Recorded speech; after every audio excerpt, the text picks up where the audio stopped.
have a guy like Ben Sennett, but as he talked about, it's a demanding position. You Mm-hmm. need more than one or two. There's no doubt.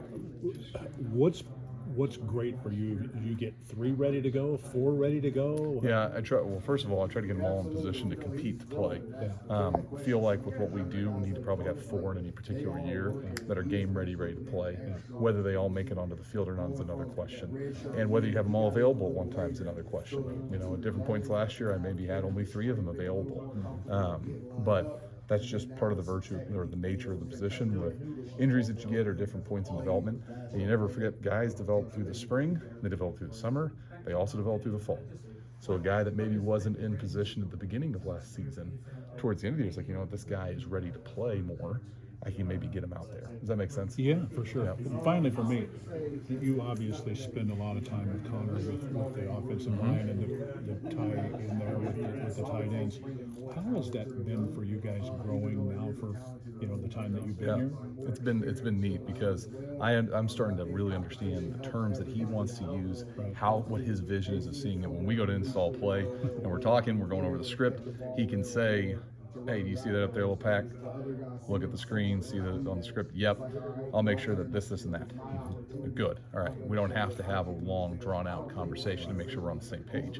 And so that's really neat when you get that much time with someone that you can kind of think of the same mind or know what they like and what they don't like, so that you're not working something or suggesting something that's just not going to go anywhere. It doesn't fit with the vision of what they want to do. Is there any more, I guess, satisfaction you get from recruiting a guy and now being at Kansas State long enough to also seeing their development through the years? Yeah, that's. I was telling gentleman earlier that kind of the fun thing for me with Ben was he's one of the first guys I've really gotten to coach, and I kind of caught him early enough in his development that I was able to help some.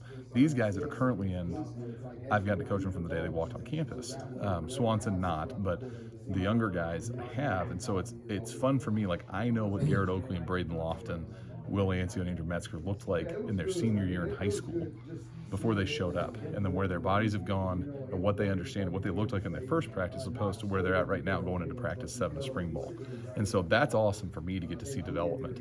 I'm always trying to figure out when I'm out recruiting, when I'm doing any of that, where are these guys, where are they going to go? What are their body types going to be like?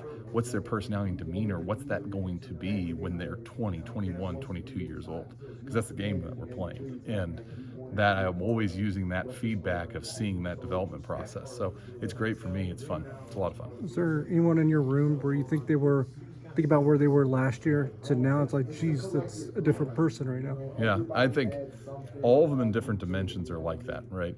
I think Swanee's confidence in being a player on this team and getting that 2023 season where, hey, you know what, I was in that number 2 spot with Ben, getting to be a guy that we can really rely on and go, that leadership into growth and development. Garrett Oakley having the confidence of getting to play a good amount this year and physically continue to develop. Braden Lofton getting to have a fall camp and a fall season where he really grew throughout the year, that now he's in a physical position that he's playing with a lot more confidence when he goes in spring ball. And then the 2 freshmen coming off a redshirt year, they were both, Metzger was heavier, but they were both 220-something pound guys, and they're in the 240s now.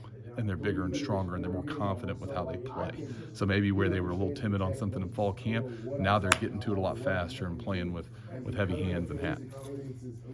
Will Swanson has kind of, I guess, been here as the tight end position has evolved a little bit also.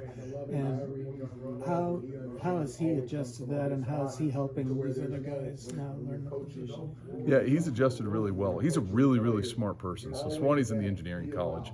He's got great intelligence. He's got a great personality. He's probably, for me, one of the most fun guys for me to coach.